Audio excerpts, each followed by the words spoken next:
one thing I did not think about when doing the walk with me's in Thailand is the heat. I might have to change it to not walk with me but talk with me, because sometimes I might be sat and not walking. But anyway, in today's video we're going to be talking about a concept called uprooting, and I discovered this in Brianna West's book. I think that's how you pronounce her name. The Mountain Is You, all about self-sabotage. It's like one of the most highly recommended books when it comes to like self-development, spirituality and stuff. And it was an amazing read, very eye-opening, got a lot of practical use to like make changes. But yeah, uprooting stood out to me quite a bit, and it's basically where you're constantly changing your environment, plan, projects and ideas for something better and something new. Like you're constantly changing, you're never really actually riding it out and committing and seeing something through. And yeah, I'm definitely one to have done that. Like jobs, the longest I stayed at a job was like just over a year in London in the gym, and then I'm like, right, I need to go again. I need to go travelling, I need to change my job, I need to build a business. And this is because I didn't know who I was, I didn't know what I want. Sorry, I'm walking barefoot on this. Yum. And I guess I still don't, but the difference is I don't resort to this as a coping mechanism, because it actually is a coping mechanism. Uprooting and constantly changing and chasing, and it's a form of like escapism. I would put a lot of hard work and effort into things in the beginning stages and then find something better. Do you know what I mean? And like it would just mean that the hard work and energy that you're putting into something never pays off, because you're never committing to the project. This bit's so beautiful. Oh my god, I'm only discovering this route like right near my house. So I think I got out of this because my intentions really changed with even just like my spiritual practice and stuff. Rather than setting such definite goals and like statistical goals to reach, whether that was a weight or a distance to run or a certain amount of calories to eat per day, or to say it was like work-wise or business-wise to have this done by this day. Like I know these are practical skills and I was very good at this is what I'm saying. I was very productive. Well, I'm literally in a little village now. I should probably turn back. I don't want to go into people's houses. Like that's a great skill to have. I can be very disciplined, and I can be very like committed, even though uprooting kind of like defeats the whole point. So instead of having these definite like disciplines and stuff and just bringing myself down if I didn't reach one day or something like that, I found that really had a lack in purpose for me, because with how strict and disciplined I was with the gym, or just trying to make money and invest and like just everything, and like build a business and be self-sufficient, you know, it definitely developed those skills in me, like I said, discipline and self-sufficiency and independence.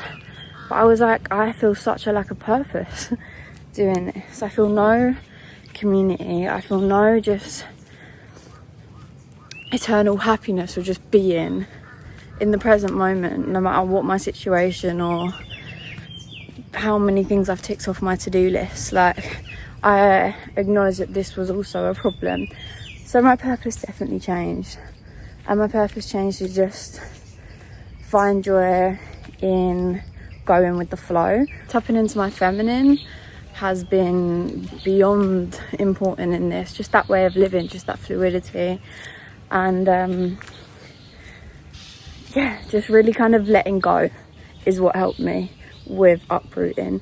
If you find that you're somebody that constantly needs to change their environment, change their career, change who they are, then I think the real question is, who are you without all of this anyway?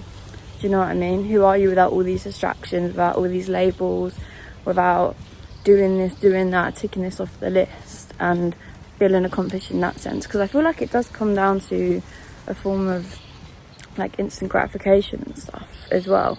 You know, my experience was that obviously I was really productive, but I'd get bored quickly, and I think it's because I'd get gratified and satisfied with the initial results, and then those results were no longer fulfilling. So I'm like, okay, I want to change something else, something more exciting. and it's always just that chase. And like I said before, just the instability, and it's not a sustainable way of living. I mean, I guess I'm happy that I've experienced this while I'm young and I have the freedom to like switch between careers and go to new places. And from experience, for example, I was working in a gym at home in the UK. I was like, right, I'm going to become a PT. I'm going to become a PT. I did my course. I'm going to do some online coaching to make some money on the side as well. And then, you know, a year of that, and I'm like, no, need to change environments. That was the longest I've been in an environment since traveling. I was like, right, I'm going to go live in South Africa. That's it. Dropped everything, went to South Africa to work in a gym and figured it out from there. And then after that, I got offered something in Bali, but I'm going to take this. I'm going to go live in Bali alone. Like, constantly chasing something else, never feeling stable, and it reflects in all areas of your life as well. Like, I could have never had a relationship throughout that period of my life, and honestly I think maybe getting into a relationship for me was a big milestone in actually acknowledging that I was kind of out of this self-sabotaging stage, and I was now ready to actually settle, live in the now, you know, focus on the present moment and stop chasing something new. If you're stuck in this cycle of constantly moving on, you need to find what you love, and for me that is Koh Samui, Thailand. And yeah, I'm actually settled. I'm actually progressing on a business that I feel pure passion about. I feel like, you know, like the reason you chase so many things and you're constantly switching up and you're constantly uprooting is because you're never satisfied with what you have, because that isn't what's meant for you anyway, and you're kind of creating these realities for yourself that just aren't meant for you. So I feel like once you really do a lot of the inner work, you do a lot of inner work, you really learn who you are, you create a relationship with yourself, you slow down, you get into your practices, and then it really will just come to you. You know, you'll be a lot more intuitive. I think being intuitive has also been a big change for that. You know, my gut feeling's a lot stronger. If I'm about to go on a path that isn't for me, I can kind of feel it in my gut, whereas before I'd be like, fuck it, let's go. And then I'd have to change my environment again, and it's a cycle. So I just wanted to discuss that. I wanted to discuss it for a while. I didn't really know how to approach it, and I don't even know if this made sense or if anybody relates. But yeah, that is my experience with uprooting and self-sabotaging. Who knows, I could fall back into that stage. Like I said, it is a coping mechanism.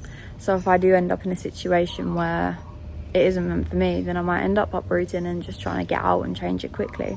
But as long as I am aware that this is a thing that I have done and may do in the future, then it's preventable.